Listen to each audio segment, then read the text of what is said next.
ॐ श्री परमात्मने नमः। अथ अष्टादशोऽध्यायः। अर्जुन उवाच सन्न्यासस्य महाबाहो तत्त्वमिच्छामि वेदितुं त्यागस्य च हृषीकेश पृथक् केशिनिषूदन। श्रीभगवानुवाच काम्यानां कर्मणां न्यासं सन्न्यासं कवयो विदुः सर्वकर्मफलत्यागं प्राहुस्त्यागं विचक्षणाः। त्याज्यं दोषवदित्येके कर्म प्राहुर्मनीषिणः। यज्ञदानतपः कर्म न त्याज्यमिति चापरे निश्चयं शृणु मे तत्र त्यागे भरतसत्तम। त्यागो हि पुरुषव्याघ्र त्रिविधः सम्प्रकीर्तितः। यज्ञदानतपः कर्म न त्याज्यं कार्यमेव तत्। यज्ञो दानं तपश्चैव पावनानि मनीषिणाम्। एतान्यपि तु कर्माणि सङ्गं त्यक्त्वा फलानि च कर्तव्यानीति मे पार्थ निश्चितं मतमुत्तमम्। नियतस्य तु सन्न्यासः कर्मणो नोपपद्यते मोहात् तस्य परित्यागः तामसः परिकीर्तितः। दुःखमित्येव यत्कर्म कायक्लेशभयात् त्यजेत् स कृत्वा राजसं त्यागं नैव त्यागफलं लभेत्। कार्यमित्येव यत्कर्म नियतं क्रियतेऽर्जुन सङ्गं त्यक्त्वा फलं चैव स त्यागः सात्विको मतः।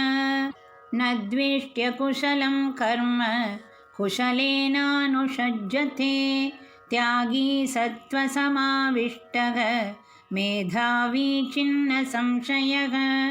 न हि देहभृता शक्यं त्यक्तुं कर्माण्यशेषतः। यस्तु कर्मफलत्यागी स त्यागीत्यभिधीयते। अनिष्टमिष्टं मिश्रं च त्रिविधं कर्मणः फलं भवत्यत्यागिनां प्रेत्य न तु सन्न्यासिनां क्वचित्।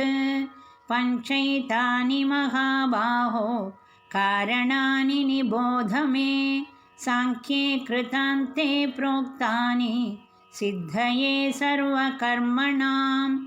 अधिष्ठानं तथा कर्ता करणं च पृथग्विधं विविधाश्च पृथक् चेष्टा दैवं चैवात्र पञ्चमम्। शरीरवाङ्मनोभिर्यत् कर्म प्रारभते नरः न्याय्यं वा विपरीतं वा पञ्चैते तस्य हेतवः। तत्रैवं सति कर्तारम् आत्मानं केवलं तु यः पश्यत्यकृतबुद्धित्वान् न स पश्यति दुर्मतिः। यस्य नाहङ्कृतो भावः बुद्धिर्यस्य न लिप्यते हत्वापि स इमान् लोकान् न हन्ति न निबध्यते। ज्ञानं ज्ञेयं परिज्ञाता त्रिविधा कर्म चोदना करणं कर्म कर्तेति त्रिविधः कर्म संग्रहः। ज्ञानं कर्म च कर्ता च त्रिधैव गुणभेदतः प्रोच्यते गुणसङ्ख्याने यथावच्छृणुतान्यपि। सर्वभूतेषु येनैकं भावमव्ययमीक्षते अविभक्तं विभक्तेषु तज्ज्ञानं विद्धि सात्विकं। पृथक्त्वेन तु यज्ञानं नानाभावान् पृथग्विधान् वेत्ति सर्वेषु भूतेषु तज्ज्ञानं विद्धि राजसं। यत्तु कृत्स्नवदेकस्मिन् कार्ये सक्तमहैतुकम् अथत्वार्थवदल्पञ्च तत्तामसमुदाहृतम्। नियतं सङ्गरहितम् अरागद्वेषतः कृतम् अफलप्रेप्सुना कर्म यत्तत् सात्विकमुच्यते। यत्तु कामेप्सुना कर्म साहङ्कारेण वा पुनः क्रियते बहुलायासं तद्राजसमुदाहृतम् अनुबन्धं क्षयं हिंसाम् अनवेक्ष्य च पौरुषं मोहादारभ्यते कर्म यत्तत्तामसमुच्यते। मुक्तसङ्गोऽनहं वादी धृत्युत्साहसमन्वितः सिद्ध्यसिद्ध्योर्निर्विकारः कर्ता सात्विक उच्यते।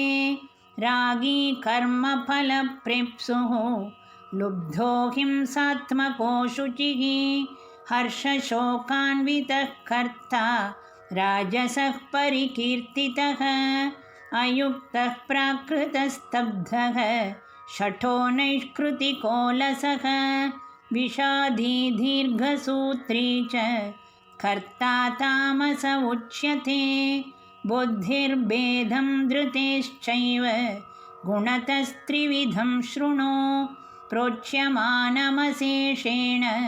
पृथक्त्वेन धनञ्जय। प्रवृत्तिं च निवृत्तिं च कार्याकार्ये भयाभये बन्धं मोक्षं च या वेत्ति बुद्धिः सा पार्थ सात्विकी। यया धर्ममधर्मं च कार्यं च कार्यमेव च अयतावत् प्रजानाति बुद्धिः सा पार्थ राजसी। अधर्मं धर्ममिति या मन्यते तमसावृता सर्वार्थान् विपरीतांश्च बुद्धिः सा पार्थ तामसी। धृत्या यया धारयते मनः प्राणेन्द्रियक्रियाः योगेनाव्यभिचारिण्या धृतिः सा पार्थ सात्विकी। यया तु धर्मकामार्थान् धृत्या धारयतेऽर्जुन प्रसङ्गेन फलाकाङ्क्षी धृतिः सा पार्थ राजसी। यया स्वप्नं भयं शोकं विषादं मदमेव च न विमुञ्चति दुर्मेधा धृतिः सा पार्थ तामसी। सुखं त्विदानीं त्रिविधं शृणु मे भरतर्षभ अभ्यासाद्रमते यत्र दुःखान्तं च निगच्छति। यत्तदग्रे विषमिव परिणामेऽमृतोपमं तत्सुखं सात्विकं प्रोक्तम् आत्मबुद्धिप्रसादजम्। विषयेन्द्रियसंयोगाद् यत्तदग्रे मृतोपमं परिणामे विषमिव तत्सुखं राजसंस्मृतं। यदग्रे चानुबन्धे च सुखं मोहनमात्मनः निद्रालस्य प्रमादोत्थं तत्तामसमुदाहृतं।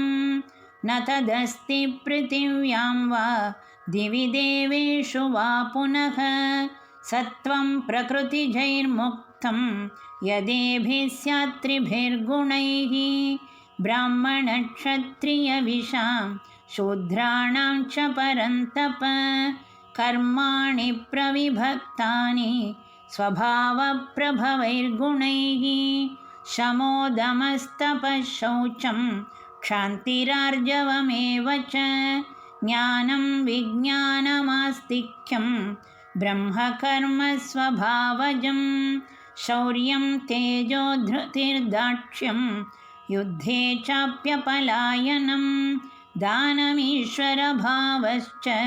क्षात्रं कर्म स्वभावजं कृषिगौरक्ष्यवाणिज्यं वैश्यकर्म स्वभावजं परिचर्यात्मकं कर्म शूद्रस्यापि स्वभावजं स्वे स्वे कर्मण्यभिरतः संसिद्धिं लभते नरः स्वकर्मनिरतः सिद्धिं यथा विन्दति तच्छृणु यतः प्रवृत्तिर्भूतानां येन सर्वमिदं ततं स्वकर्मणा तमभ्यर्च्य सिद्धिं विन्दति मानवः श्रेयान् स्वधर्मो विगुणः परधर्मात् स्वनुष्ठितात् स्वभावनियतं कर्म कुर्वन्नाप्नोति किल्बिषम् सहजं कर्म कौन्तेय सदोषमपि न त्यजेत् सर्वारम्भा हि दोषेण धूमेनाग्निरिवावृताः असक्तबुद्धिः सर्वत्र जितात्मा विगतस्पृहः नैष्कर्म्यसिद्धिं परमां सन्न्यासेनाधिगच्छति सिद्धिं प्राप्तो यथा ब्रह्म तथाप्नोति निबोध मे समासेनैव कौन्तेय निष्ठा ज्ञानस्य या परा बुद्ध्या विशुद्धया युक्तः धृत्यात्मानं नियम्य च शब्दादीन् विषयान् त्यक्त्वा रागद्वेषौ युधस्य च विविक्तसेवी लघ्वाशी यतवाक्कायमानसः ध्यानयोगपरो नित्यं वैराग्यं समुपाश्रितः अहङ्कारं बलं दर्पं कामं क्रोधं परिग्रहं विमुच्य निर्ममः शान्तः ब्रह्मभूयाय कल्पते ब्रह्मभूतः प्रसन्नात्मा न शोचति न काङ्क्षति समः सर्वेषु भूतेषु मद्भक्तिं लभते परां भक्त्या मामभिजानाति यावान्यश्चास्मि तत्त्वतः ततो मां तत्त्वतो ज्ञात्वा विशते तदनन्तरं सर्वकर्माण्यपि सदा कुर्वाणो मद्व्यपाश्रयः मत्प्रसादादवाप्नोति शाश्वतं पदमव्ययं चेतसा सर्वकर्माणि मयि सन्न्यस्य मत्परः बुद्धियोगमुपाश्रित्य मच्चित्तः सततं भव मच्चित्तः सर्वदुर्गाणि मत्प्रसादात् तरिष्यसि अथ चेत्त्वमहङ्कारान् न श्रोष्यसि विनङ्क्ष्यसि यदहङ्कारमाश्रित्य न योत्स्य इति मन्यसे मिथ्यैष व्यवसायस्ते प्रकृतिस्त्वां नियोक्ष्यति स्वभावजेन कौन्तेय निबद्धस्वेन कर्मणा कर्तुं नेच्छसि यन्मोहात् करिष्यस्य वशोऽपि तत् ईश्वरः सर्वभूतानां हृद्देशेऽर्जुन तिष्ठति भ्रामयन् सर्वभूतानि यन्त्रारूढानि मायया तमेव शरणं गच्छ सर्वभावेन भारत तत्प्रसादात् परां शान्तिं स्थानं प्राप्स्यसि शाश्वतम् इति ते ज्ञानमाख्यातं गुह्याद् गुह्यतरं मया विमृश्यैतदशेषेण यथेच्छसि तथा कुरु सर्वगुह्यतमं भूयः शृणु मे परमं वचः इष्टोऽसि मे दृढमिति ततो वक्ष्यामि ते हितं मन्मना भव मद्भक्तः मध्याजी मां नमस्कुरु मामे वैष्यसि सत्यं ते प्रतिजाने प्रियोऽसि मे सर्वधर्मान् परित्यज्य मामेकं शरणं व्रज अहं त्वा सर्वपापेभ्यः मोक्षयिष्यामि मा शुचः सर्वधर्मान् परित्यज्य मामेकं शरणं व्रज अहं त्वा सर्वपापेभ्यः मोक्षयिष्यामि मा शुचः सर्वधर्मान् परित्यज्य मामेकं शरणं व्रज अहं त्वा सर्वपापेभ्यः मोक्षयिष्यामि मा शुचः इदं ते नातपस्काय नाभक्ताय कदाचन न चाशुश्रूषवे वाच्यं न च मां योऽभ्यसूयति य इमं परमं गुह्यं मद्भक्तेष्वभिधास्यति भक्तिं मयि परां कृत्वा मामे वैष्यत्यसंशयः न च तस्मान्मनुष्येषु कश्चिन्मे प्रियकृत्तमः भविता न च मे तस्माद् अन्यः प्रियतरो भुवि अद्येष्यते च य इमं धर्म्यं संवादमावयोः ज्ञानयज्ञेन तेनाहम् इष्टस्यामिति मे मतिः श्रद्धावाननसूयश्च शृणुयादपि यो नरः सोऽपि मुक्तः शुभान् लोकान् प्राप्नुयात् पुण्यकर्मणां कश्चिदेतच्छ्रुतं पार्थ त्वयैकाग्रेण चेतसा कश्चिदज्ञानसम्मोहः प्रणष्टस्ते धनञ्जय अर्जुन उवाच नष्टो मोहस्मृतिर्लब्धा त्वत्प्रसादान्मयाच्युत स्थितोऽस्मि गतसन्देहः करिष्ये वचनं तव